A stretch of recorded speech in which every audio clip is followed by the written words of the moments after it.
Hey guys, welcome back to my shop. This is Mark LeBlanc. Today I'm going to talk about end grain cutting boards. This is the very first one that I made. You'll notice that there's a few things that are just not exactly right. So the first thing is I'm missing that very nice checkered pattern that you normally see on end grain cutting boards. The second thing you have to look a little closely is sometimes the glue ups aren't exactly aligned. Okay? The second mistake. And the third thing is I wanted this board to be 12 inches wide, about 1.5 inches thick, and 16 inches long. And it turned out that it's 12 inches wide, 1.5 inches thick, and 14 inches long. So what happened? Well, I actually went back and looked at how the math works when you want to do an end grain cutting board. And what I'm proposing to you today is that we walk through the steps and walk through the math behind how to cut all your pieces, and then I'll build one and confirm that the math actually works. Now understand there's a lot of tools out there on the internet that will do the math for you, but I thought it'd be fun just to understand really what's going on here. So let's take a look and then we'll come back to the shop and build one. There are a lot of videos out there in YouTube land that will demonstrate how to build an end grain cutting board that go from the very simple to the very elaborate. All these essentially go through the same steps. And to illustrate all this, I just built this little simulation in SketchUp. So the first step is to cut your lumber in different strips along the grain, just like ripping boards. The important point in this step is that you need to ensure that the height of your strips is the same. The total width of all your strips will determine the end width of your cutting board, but we'll get to that later. So in this example, just to keep things simple, I have 4 strips of maple that are identically cut to 20 inches in length, 1 3/4 inches in height, and 1.5 inches wide. I also have 4 similar walnut strips of walnut. You'll notice one thing, I have the same equal number of strips of both maple and walnut. And by having an even number of strips, that's how you get that checkered pattern. So mistake number 1 is going to get fixed using this approach. Next, we're going to glue up these pieces together along the length, alternating between the walnut and the maple. Note that this is the ideal time to arrange the end grain of your strips so that you prevent cupping or any tensioning in your glue up. For example, if your end grain of the 2 strips is oriented to match, then you should flip one of the boards to kind of break the pattern. In the end, what we have here is a board that's 20 inches in length, 1 3/4 inches high, and 12 inches wide. Later on, I'll use a more generic approach to describing these dimensions by using the letters L, the letters H, and the small letter W. Once the glue up is dried up, the next and third step is to cross-cut all your boards into new strips. Note a couple of points here. In this example, I'm assuming really 2 things. First of all, that the glue up was perfectly aligned and that I don't need to square up one of the sides. Believe me when I tell you that this is not real life, so expect that you'll have to perform 1 cut to square up your board. 2, I'm not accounting for the width of my table saw blade. You will be losing material each time you perform your cut. Now, I'll have to include that factor in my discussions later. Note that the width of your cuts, so this distance between these points, for example, over here and over here, will become the final height of your end grain cutting board. This means that you will necessarily need to have a consistent width for your cuts. So in my example that you see on screen, I'm making 1.5 inch cross cuts. This gives me 13 strips of 1.5 inch and a final leftover strip of 1/2 inch, which will become waste. For our discussions later, let's call the width of our cross cuts, so this cut over here, C, little c. So in this next step, you need to arrange your strips in two ways. The first, you need to rotate each strip 90 degrees to expose the end grain. Next, you will flip each alternating board. This step will perform the chessboard pattern and make the board more stable. You remember that earlier discussion regarding breaking the pattern? Well, the same principle applies here. So finally, you glue up all your strips, minus the waste, and there you have it, an end grain cutting board. In our example, we end up with a board that is, I'll call it big X long, 12 inches wide, and 1.5 inches high. So for our discussion, let's once again use the more generic variables, but make them capital letters. Big L, big W, and big H. So what's the math here? Let's start with the simplest value, the width. The end width of your board, big W, is exactly the same width as the initial glue up, which we called little w.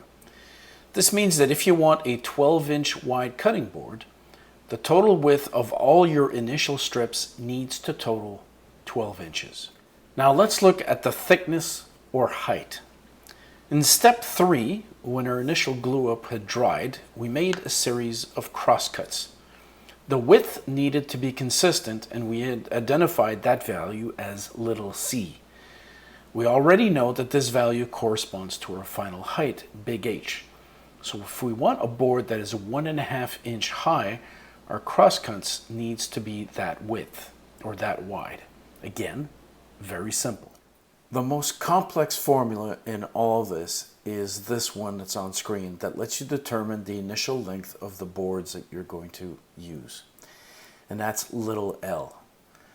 The complexity here is that you need to account for the thickness of your blade. And that, my friends, is little b.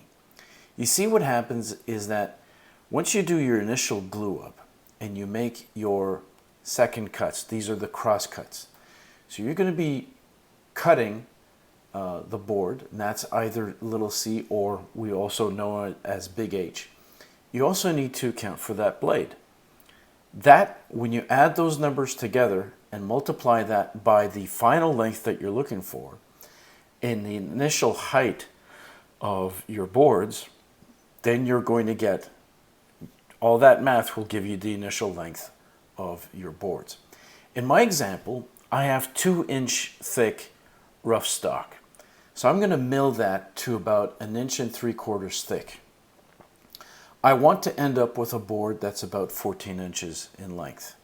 My blade is about 1/8 of an inch thick, and I want the final height or final thickness of my cutting board to be 1.5 inches. If I do all that math, my initial length needs to be at least 13 inches.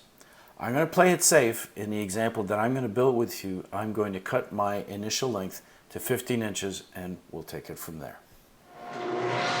I still have the same rough lumber, both walnut and maple, that I used when I made my initial cutting boards. So you see me here cutting both the walnut and the maple to 15-inch lengths. Over time, those boards have taken some cupping, so you see me here cutting them roughly in half. Reason being is that my jointer isn't very wide. So in order to properly mill these boards, I have to cut them to a size that I can fit on my jointer.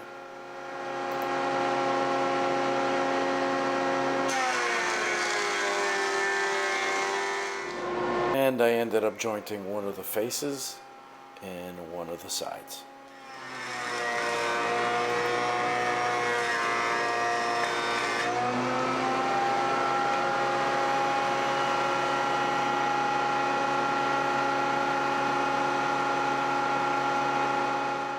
Checked it for square and all was good. Next, it was off to the planer to get the initial thickness of 1.75 inches. That, my friends, if you recall, is little h. And then was back to the table saw to cut the strips down to the sizes that I wanted.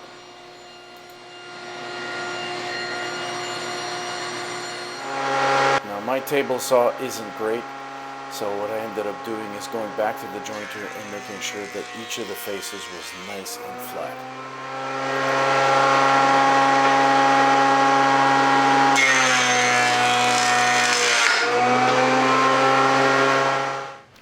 Getting ready for my glue up. It's now time to look at the grain of each of my strips and make sure that I can quote unquote break the pattern. Once I've got all my strips laid out in the arrangements that I want, it's time to apply a liberal coat of glue. This is where you want to be very generous. I'm using Titebond 3 here and gluing up my pieces. Once the glue up was dry, went back to the planer to clean everything up.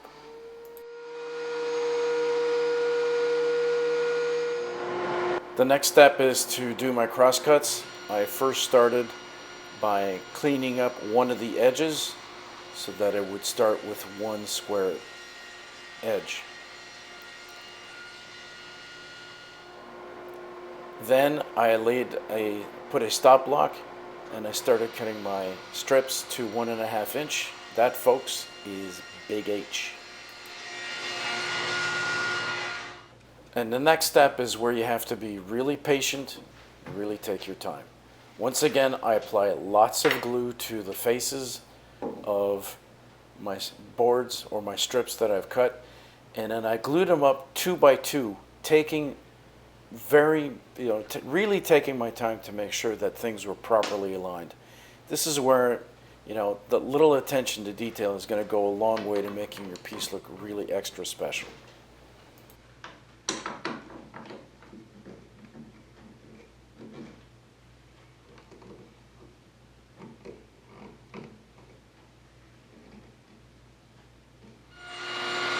And once all my boards were glued together and the glue was dried, I went back to the table saw and cleaned off the edges. Then it was back to the planer to clean up any imperfections in the glue up.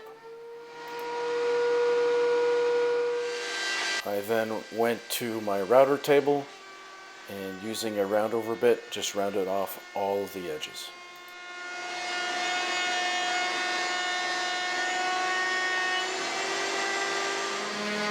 Next step is sanding. Lots and lots and lots of sanding.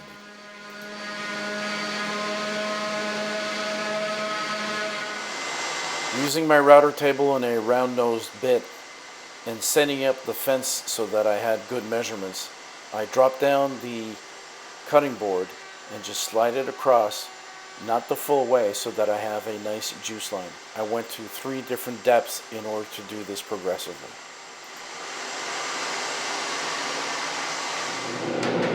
It's finally time to finish up the board. First step is to use a tack cloth to get out any dust that might still be lingering, and then using a butcher block oil, I just liberally applied it to the board.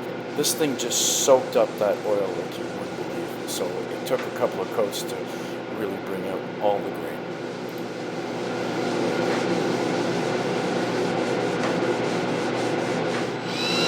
And the final step was just attaching little rubber feet under the board so that it could easily go on a countertop without damaging it.